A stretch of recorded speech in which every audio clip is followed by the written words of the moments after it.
Diasco Foot, miroir du football de la diaspora congolaise.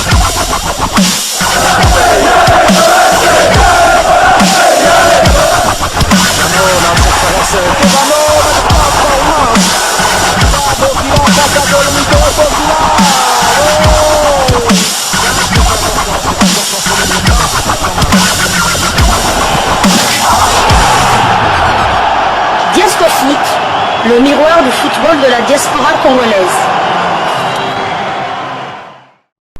Vous êtes sur Diasco Foot, le miroir du football de la diaspora congolaise.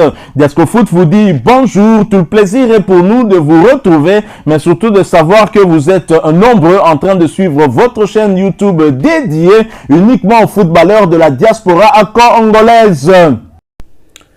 Éliminatoire de la Coupe d'Afrique Côte d'Ivoire 2022, la République démocratique du Congo affrontera le Gabon dans le cadre de la première journée de ces éliminatoires et le match est prévu pour le 4 juin prochain. Un quatuor arbitral séchelois aux commandes pour ce duel entre Léopard et Panthère. Le match de la première journée des éliminatoires de la CAN Côte d'Ivoire 2023 entre la RDC et le Gabon sera dirigé donc par un quatuor arbitral séchelois composé de Bernard Ensel Camille, Enseley Dani Petrus, Gérard Poul et Elderic Mathieu Adelaine. Voilà donc ce quatuor arbitral séchelois qui sera aux commandes au stade des Martyrs lors de ce duel entre Léopard de la RDC et Panthère du Gabon. Si la date de cette rencontre est bien confirmée pour le 4 juin 2022, l'incertitude règne toujours quant au lieu car le stade des Martyrs n'a pas encore reçu l'homologation de la CAF.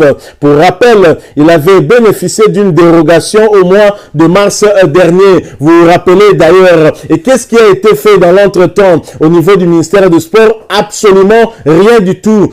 Comme on dit en Chiluba, Chizengu. Le ministre des Sports, alors qu'il a eu à bénéficier d'une dérogation, les travaux de réfection du stade des Martyrs n'ayant toujours pas pris fin, la CAF avait quand même été assez compréhensive en nous autorisant l'accès à ce stade à plus ou moins 30% du public.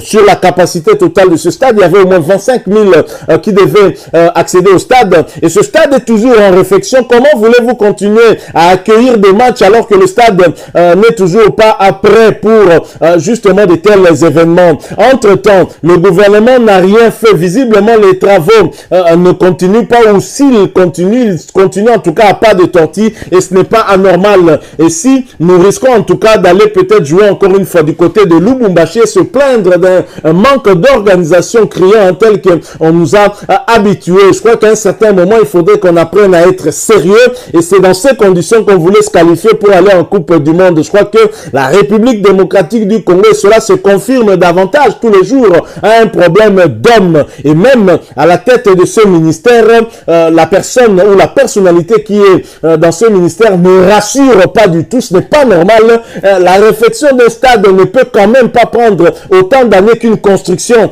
du stade. Ce n'est pas normal. Je crois qu'il y a des choses qui ne tournent pas en rond de ce côté-là et on doit dénoncer parce que la CAF avait accepté de nous accorder cette dérogation. Vous allez continuer à aller de dérogation en dérogation jusque quand? Je crois qu'à un certain moment, on doit s'arrêter et essayer un peu de tirer les responsabilités afin que chacun sache faire son travail et ce n'est pas anormal. Le Gabon est un adversaire de taille. J'aurais voulu qu'on puisse affronter ce pays avec la présence du 12e homme, le public. Et c'est vrai que si nous avons été sanctionnés, c'est aussi en réalité à cause du comportement, du mauvais comportement du public.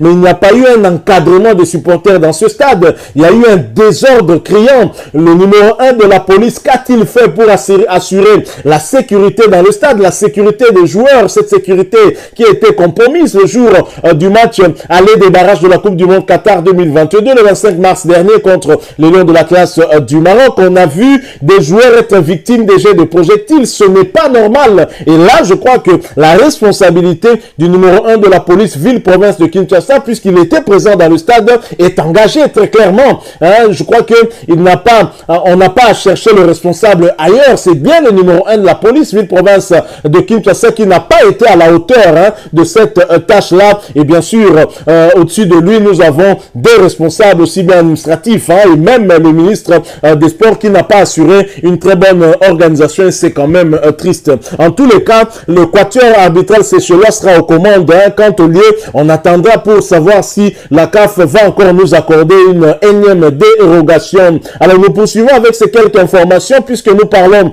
de la CAF et de Léopard. Nous restons dans la CAF cette fois-ci pour parler de la compétition africaine interclub, la coupe de la Confédération africaine interclub, les demi-finales retour qui vont opposer la Renaissance sportive de Berkane et le tout-puissant Mazembe Anglebert. Berkane dirigé par l'entraîneur Jean-Florent Ibenge Ikwangue, ancien entraîneur de l'SV Club et ancien entraîneur de Léopard A et Léopard A'.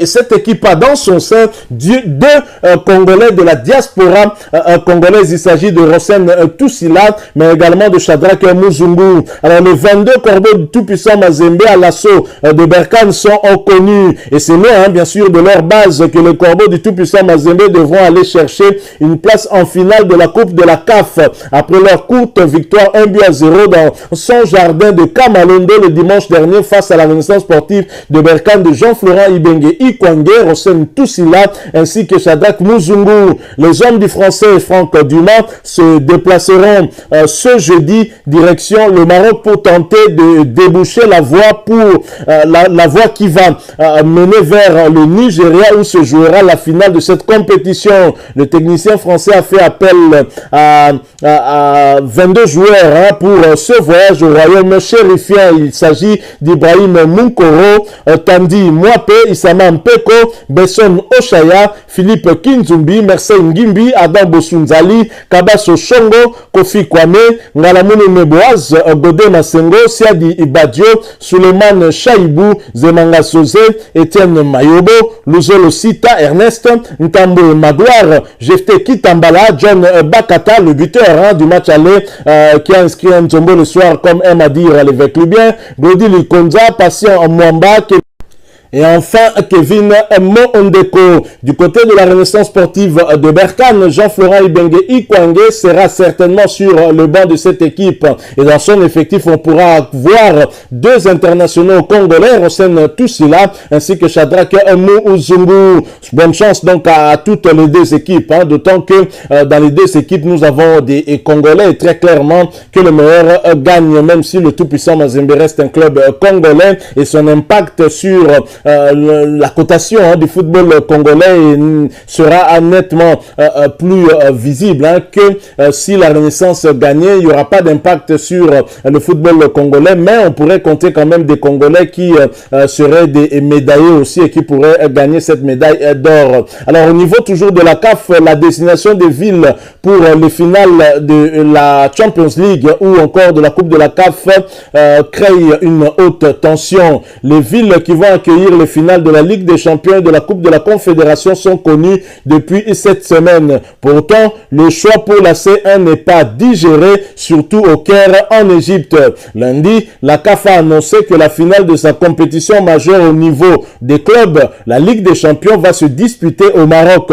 Pour le moment, la ville où le stade devant accueillir l'événement n'a pas été annoncé, mais Casablanca reste la piste principale. Al-Ali d'Égypte, vainqueur 4-0 de l'entente de Sétif et qui a un pied en finale, a décidé de saisir le tribunal arbitral du sport pour contestation de cette désignation. Al-Ali d'Égypte a décidé de présenter un recours au tribunal arbitral du sport contre la décision de la CAF de ne pas organiser la finale de la Ligue des Champions CAF 2022 dans un lieu neutre en dehors des pays des 4 demi-finalistes. En plus d'autres violations qui ne répondent pas à la charte olympique, au règlement de la FIFA et de la CAF, a indiqué Al-Ali dans un communiqué. La décision d'Al-Ali de faire appel au tribunal arbitral du sport est intervenue après que la CAF ait pris la décision d'organiser la finale de la la Ligue des Champions au même endroit pour la deuxième saison consécutive, se plaint le National du Caire. Cette décision donnera l'avantage du terrain à une certaine équipe qui jouera à domicile devant ses fans, en plus de violer d'autres lois et règlements.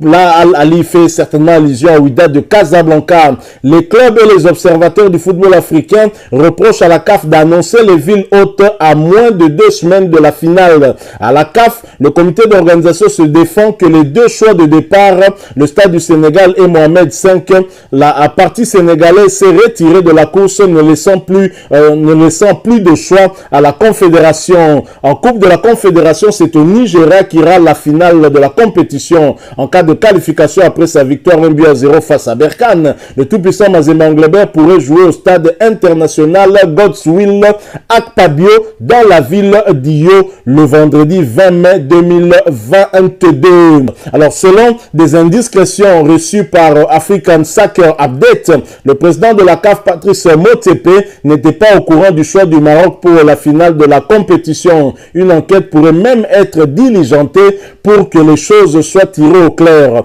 Depuis quelques jours, l'idée de revenir à une finale aller-retour dans les villes des finalistes germe de nouveau face aux critiques fusantes sur la désignation controversée du lieu de la finale de cette édition. Alors, nous arrivons à la fin de ces quelques informations qu'on a voulu partager avec vous. Nous revenons encore sur cette mauvaise nouvelle qui nous avait frappé depuis le lundi dernier avec le décès de l'international congolais Jody Elou Koki. Son ancien club, son dernier, le dernier club où il était sous contrat, où malheureusement il n'a pas eu à jouer la moindre minute, lui a rendu des hommages bien mérités. L'hommage du FC Twente à la mémoire de son ancien joueur, l'international congolais Jody Elou Koki, décédé le lundi dernier. C'est en présence de sa famille et de son fils que s'est déroulée la cérémonie. Jody Elou Koki, l'attaquant congolais, décédé à l'âge de 29 ans. Il aurait eu 30 ans le 15 novembre prochain. Elou Koki, pour rappel, est passé par l'académie des jeunes de l'Ajax d'Amsterdam, où il était sous contrat jusqu'en 2014. Lili a disputé 35 matchs dans l'équipe principale des Lanciers. Après un prêt à Cambuur, il a joué pour le PSC Zwolle Ludogorets en Bulgarie, Malatyaspor en Turquie, et son dernier club c'était bien le FC Twente, où il n'a jamais joué un seul match en raison d'une déchirure du ligament croisé de la résiliation de son contrat pour cause de ses problèmes familiaux.